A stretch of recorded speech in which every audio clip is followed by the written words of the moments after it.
warm welcome to ETStudios. I'm Himanshi Tiwari and we are at the ET Brand Equities Martech Summit 2025.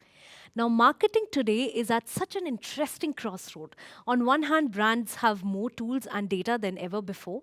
On the other hand, customers are harder to impress, harder to retain, and expect everything to be relevant, instant, and personalized. To make sense of how MarTech is evolving in the landscape and what it means for marketers and customers alike, I'm joined in by Karunesh Abrol, VP and GM for Unica at HCLSoftware today.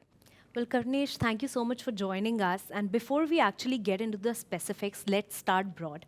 How has marketing sort of evolved in the last few years, and how brands engage with their customers today as compared to before? So, well, first we need to understand what really marketing is in a very basic term, right? So, marketing is right message at the right time at the right channel, right? Now, this has been historical, the same case, but now the message, the channel, and the time. All of these have changed based on the new paradigm, right? What sort of message you give, on what channel, and what time. This is what has changed across a couple of years. All right.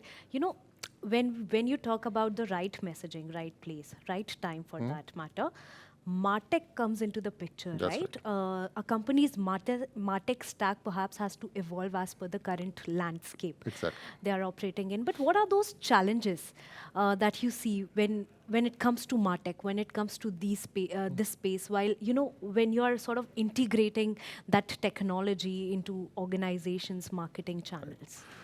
So there's not one single problem that we can point to. There are multiple problems, right? The biggest problem is the data silos. In any organization, data is very bifurcated, right? So you cannot pinpoint based on one single data thing.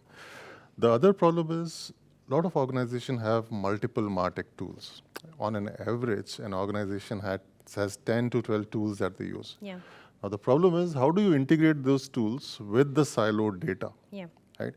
What happens is you don't have a trust that you can build with the customer because you don't have the real profile of a customer there, right? So to build that real profile, you need one single data, single source of truth versus one tool, right? So these are the three major problems: top, trust, tools, bifurcated tools, and bifurcated data. These are the problems that we are facing. All right. Karunesh, we are currently in the AI economy, and as HCL would like to call intelligence economy, right? Which is centered around intent, insights, and engagement. And talk to us about all these three parameters, break it down for us, and how does it affect the marketers on ground? Right. So when we talk about intelligence economy, it's important to understand how did we reach there, right? Right now, how is marketing done in 70–80% of the organizations? They are doing an attention economy, which we call an eyeball economy. You spray and pray. Okay, you just send out an email campaign, and you hope that something will work, right? The real paradigm still remains the same, right? Right message, right time, right channel, right? Now, zoom on to the intelligence economy. Now, the intent. What is the intent? It's a segmentation, right? How do you enable that with AI? Right? The right message. Right? Right to the right people. How do you do that? Right? By infusing AI into it. So all of these things, they play part of an intelligence economy where the original, the marketing that we were doing, how do we take it, infuse AI into it, and make it relevant to the customers of today's generation? All right, and that brings me to my next question, which is around personalizations.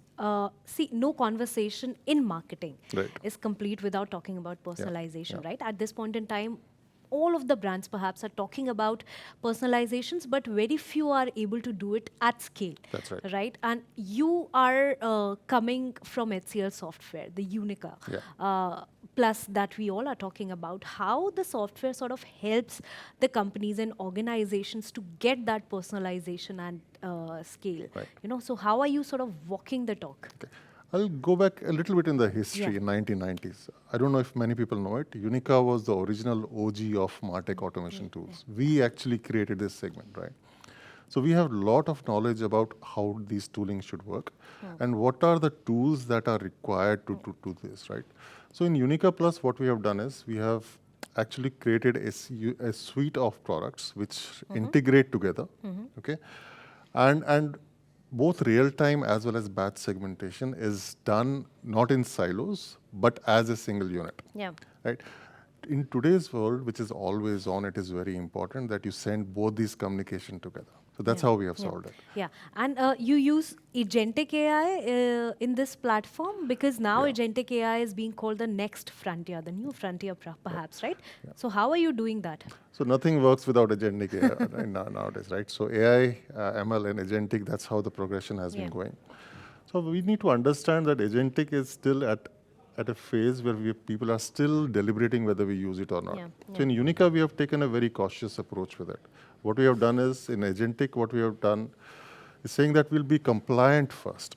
You know, there are a Okay. lot of organizations which are, which have compliances, guardrails, Okay. and stuff like that. So that's how we started creating our agents, and we thought, what is the right way of creating an agent Okay. which people will use in marketing, right? So segmentation is one of the basic Yeah, paradigm yeah, that people yeah. use. So we said we'll use a segmentation agent, All where right. not only you can get insights about the segmentation that you have done, but you can also create segments on the fly, in real time or for Okay. batch, right? Okay. The second thing was to get insights into your campaign that you have done. You know, what happens usually is you run a campaign and you get an insights after a week talking to your data science team. Yeah. Yeah. But the insight agent that we have created, that will give you an insight within 30 seconds. Yeah. So see the amount of difference that it creates in the life of a marketer, from a week waiting to 30 seconds. 30 seconds. Yeah. Right? And then there are creative agents that we have created. Now imagine a marketer trying to give an email campaign out. It takes a lot of time to create subject lines, Yeah. the content, the Yeah. creatives, and stuff Yeah. like that. Yeah. Now imagine you have, a PhD level person sitting in front of you, English PhD level person sitting with you, and he's telling you how to create subject lines, Yeah. market subject lines, how to create your content, what is the right creative to be done so that your ROI increases. That is the next agent that we have created, and we're creating much more, but in a very defined level on what marketer needs. We don't want to bombard the marketing Yeah. team with all the Yeah. agents, but we're creating very well-defined agents. Yeah. So, of course, as you're saying that you don't want to overload Yeah. the marketing agents, right? So, what are those specific things you deal in when it comes to Unica Plus? And also, do you use Gen AI as well? We use Gen AI a lot. For the example I just gave you about emails. So any offer that goes Yeah. out right Yeah. now, it can be created by Gen AI. Now, what happens in, as I said, it's not a very matured Yeah. Gen AI. Still, Yeah, marketers it's still don't in the trust it. nascent It's still in a stage. very nascent stage. Yeah. So what we have done is we have kept it as human in the loop. That means Gen AI will create messages and offers Yeah. for you, but unless and until somebody reviews it or approves it, it will not go out. All right. Well, the maturity curve here is obviously human goes out of the loop. Everything happens in its own. We are capable of doing that today, but based on the comfort level of the marketers, we are still saying, you can do human in the loop. All So right. we're doing a lot of Gen AI in that. Yeah, a lot of Gen AI, a lot of agentic AI, while still keeping human as the Human in the loop. foundation. Yes, absolutely. Right, let's talk from a broader perspective, from a macro level. When we talk about India, India is one of the fastest growing markets globally, right? So, talk to us about the adoption of MarTech in India. How is it happening? How do you see it happening in the upcoming few years? Yeah. I think India is an amazing economy, right? Everybody is digital today, Yeah. right? On from a 3-year-old kid to a 90-year-old person, Yeah. right? Everybody Yeah. is on Yeah. mobile phone, and Yeah. everybody is Yeah. digital. And the government is helping, right? Yeah. We are the best in UPI. We invented UPI. absolutely. Everything is digital, right? Yeah. So that's where, all of these things will are going to help us. All right. So the Unica Plus software that you were talking about is, in one way or the other, the part of the entire Bharat economy landscape, Exactly. right? So the entire MarTech, because India is such a vast country, right? Yeah. We need to market to different people, different segments, different demographics. That's where tools like Unica come in, which can cater to such large volumes and such demographics. Yeah. You know, Karunesh, while we also talk about the Bharat economy and the personalization factor, the new platform that you were talking about, there's a lot of noise in the market. Yeah. It's not just us who believe in Bharat economy, Yeah. but a lot of other people do too, right? So there's probably an overload of content, overload of information. Correct. So how do we sort of stay relevant in this era while also delivering what needs to be delivered. Nothing less than that, nothing more than Yeah. that. So there are two things here. One is understanding the intent right, understanding the context right.